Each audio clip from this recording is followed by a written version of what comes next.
안녕하세요. 나이스뱅크입니다. 저번 영상의 내용은 어떠셨나요?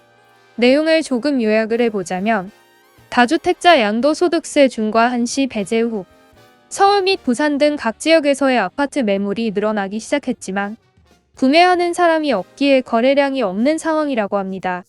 하지만 거래량이 없는 이유도 알 것 같습니다.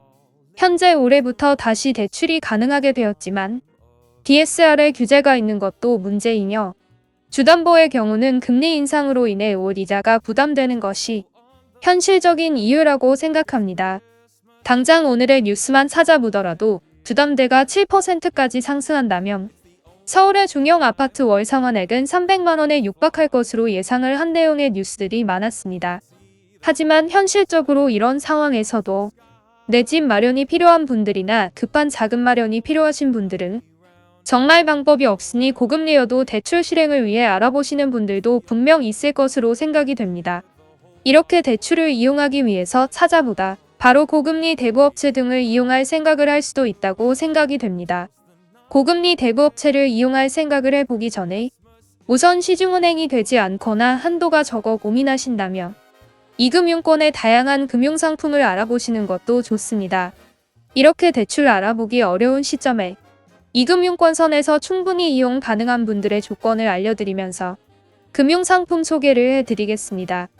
우선 확실한 직업이 없으시거나 일을 하지 않는 주부라서 바로 고금리를 이용할 생각하셨나요? 직업이 없으신 주부님들이나 프리랜서분들도 이금융에서 이용이 충분히 가능하십니다. 무직자 대출이라고 하지만 정말 무직에 소득 없고 신용이 좋지 않아 조건 안 되는 분들을 말씀드리는 게 아니기에 소득은 없거나 불안정한 소득증빙 불과자라고 이야기를 하고 있습니다. 소득증빙 불과자 대출에 대해 알아보도록 하겠습니다. 우선 소득증빙 불과자라고 하면 어렵게 느껴지실 수 있지만 소득증빙하는 것이 바로 어려운 분들을 말합니다.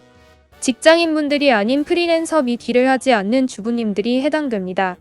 이렇게 소득증빙이 바로 불가한 분들은 추정소득을 통해 신용의 증빙을 할 수 있습니다.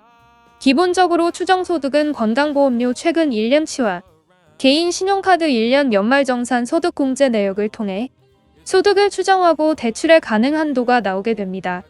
개인 신용카드의 경우 1년 이상 연체 없이 꾸준히 사용하시면 더욱 조건에 적합하게 되니 연체 없이 신용카드를 꾸준히 사용하시는 것도 중요합니다. 또한 본인 명의나 배우자 명의의 공동명의 아파트나 자동차를 소유하고 있는 분이라면 더욱 쉽게 알 수 있습니다. 우선 자동차를 소유하시는 분들은 자동차를 담보로 하는 오토론이 있습니다. 하지만 연식이 오래되면 안 되는데 자세한 연식은 이용 금융사마다 다르기에 자세히 알아봐야 합니다. 이렇게 정해진 연식 미만이셔야 하고 12만 킬로미터 미만이셔야 합니다.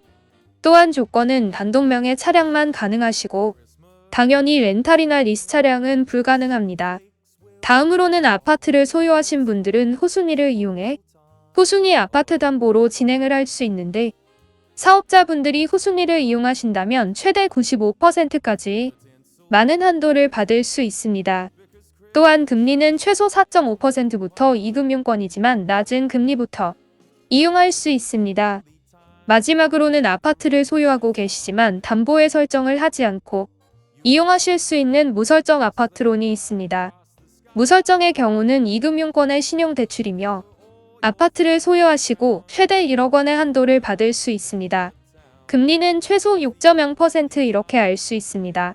하지만 개인 신용정보에 따라서 최대 한도 및 금리는 다 다르기 때문에 금리 비교를 할 수 있는 전문가와 함께 알아보시는 것이 안전하며 추천드리는 방법입니다. 오늘 이렇게 소득증빙 불과자 분들의 대출 방법에 대해 알아보는 시간을 가졌습니다. 내용이 좋으셨다면 구독과 좋아요 부탁드립니다. 더욱 궁금한 점이 있으시다면 나이스뱅크의 블로그나 카페 많이 참고를 해주시길 바랍니다. 나이스뱅크였습니다. 감사합니다.